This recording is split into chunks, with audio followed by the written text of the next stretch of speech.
নাই। আচ্ছা ঠিক আছে, তাহলে আমরা এখন চলে গেলাম জায়গায় আর জবাইয়ের জায়গা ওইটা। তাইলে এখানে যে মুসলিম কমিউনিটি আছে, হিন্দু কমিউনিটি আছেন, সবাই এখন থেকে ইনশাআল্লাহ আর কোনো ধরনের বিরোধ নাই, ঠিক আছে? সবাই মিলেমিশে থাকবেন, ঠিক আছে? ঠিক আছে ইনশাআল্লাহ দেন ছোড়া দেন ঠেঙ্গা দিলে লাগবে।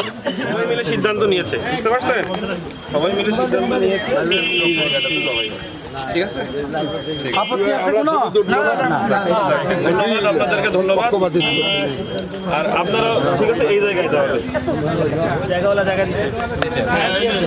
আচ্ছা, জায়গাগুলো এই জায়গাটা সর্বসম্মতিক্রমে নির্ধারণ করা হয়েছে। আপনারা 3টার সমস্ত সময় দিচ্ছেন এখানে জবাই করবেন। এখন নির্দেশনা হচ্ছে যে যেহেতু আপনারা জবাই করতেছেন, জবাই করার সময় কোনো ধরনের উস্কানি বা এরপরে জবাই করা সংক্রান্ত পরে আমাদের বাকি হিন্দু ভাইরা যারা আছে তাদেরকে টিকা টিপ্পনি কাটা বা আপনারা তাদেরকে টিকা টিপ্পনি কাটা কোনো ধরনের কোনো সংঘাত যাবে না।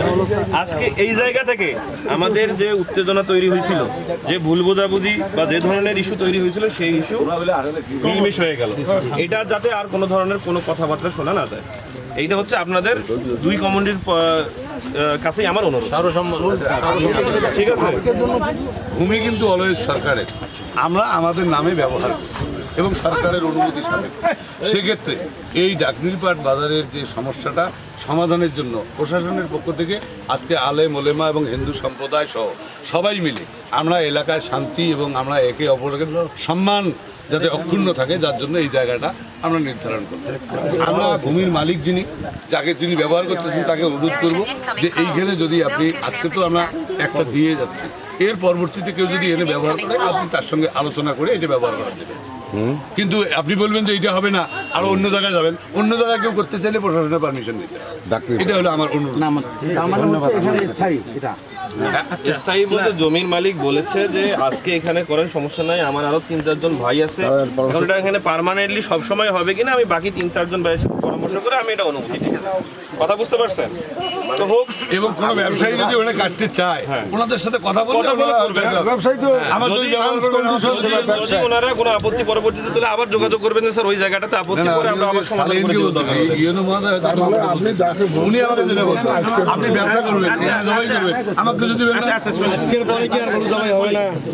ওনারা কি হবে, জায়গাওয়ালা কি বলবেন এটা আপনারা নির্ধারণ করেন। আমরা জবাই করতে থাকবো, যখন আমাদেরকে যেখানে জবাই করতে বলবেন আমরা সেখানে যাবো।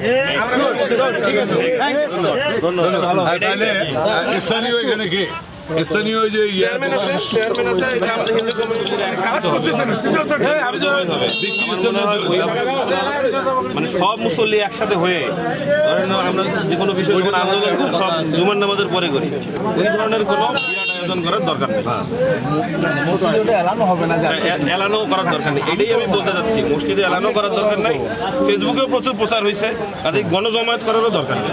হ্যাঁ ঠিক আছে, মানে যারা আপনারা কিনেছেন তারা তো আসবেই, কিন্তু এরপরে এটা নিয়ে ধরেন আবার ফেসবুক লাইভ যে হ্যাঁ জবাই করলাম অমুক তমুক, মানে যেটা উস্কানিমূলক কথাবার্তা, এই ধরনের কথাবার্তা না সোশ্যাল মিডিয়াতে ছড়াবে, না হচ্ছে আমাদের মুখে মুখে ছড়াবে। ঠিক আছে, আল্লাহর ওয়াস্তে এই বিষয়টা এখানে আল্লাহর রহমতে সমাধান হয়ে যায়।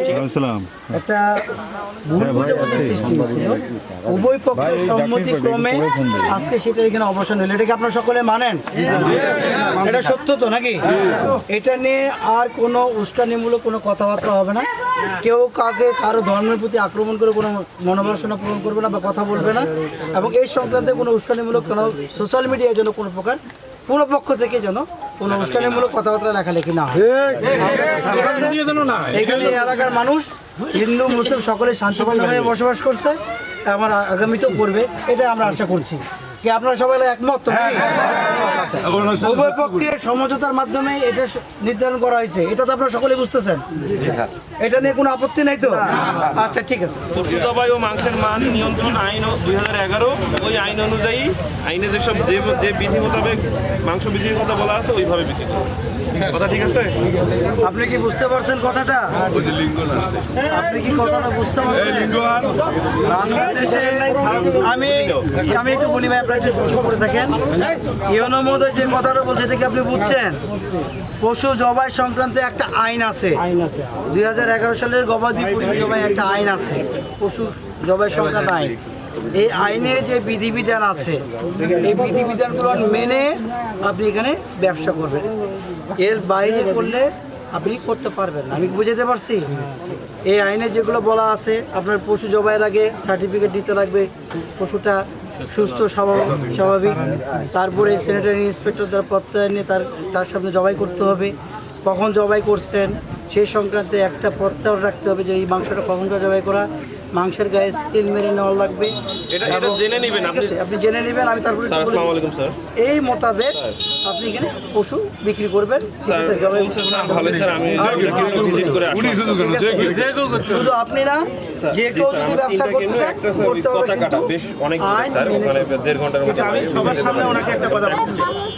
আপনার কাছে আমি শুনছি, আবারও শুনতে চাই সবার সামনে, আপনি কি কোনো মাদক ব্যবসার সাথে জড়িত আছেন? আমি নাই, আমার মেইন রোডের সাথেই স্যার আছে, মেইন রোড থেকে একটু ভিতরে ঢুকে স্যার কয়েক গজ ডিএম একাডেমি। আপনি আছেন কিনা সেটা বলেন।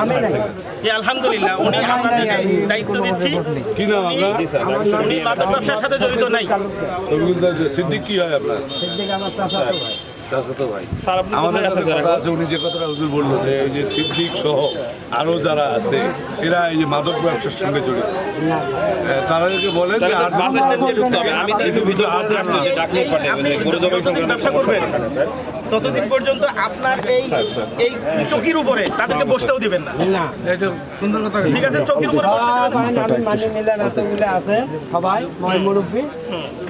আমার ব্যবসার ভিতরে দুর্নীতি হলে আমি ধরবো না। আমার বাপ হলো আমি ক্ষমা দেবো না। আপনি নিজে দুর্নীতি করবেন না। উনি ওনার মতো করে বলছেন। আমার যদি বাপ হয়, আমার যাই দুনিয়ার বুকে আনছে আল্লাহ সব করাইয়া মানুষ আমার বাপ উপলক্ষ, তাই না? এখন যদি আমার বাপ ওই নীতি যায়, তা আমার বাপের বিচার আমি দর্শকের সামনে করবো, আমি তারপরে জায়গায় ওই ঘন্টাই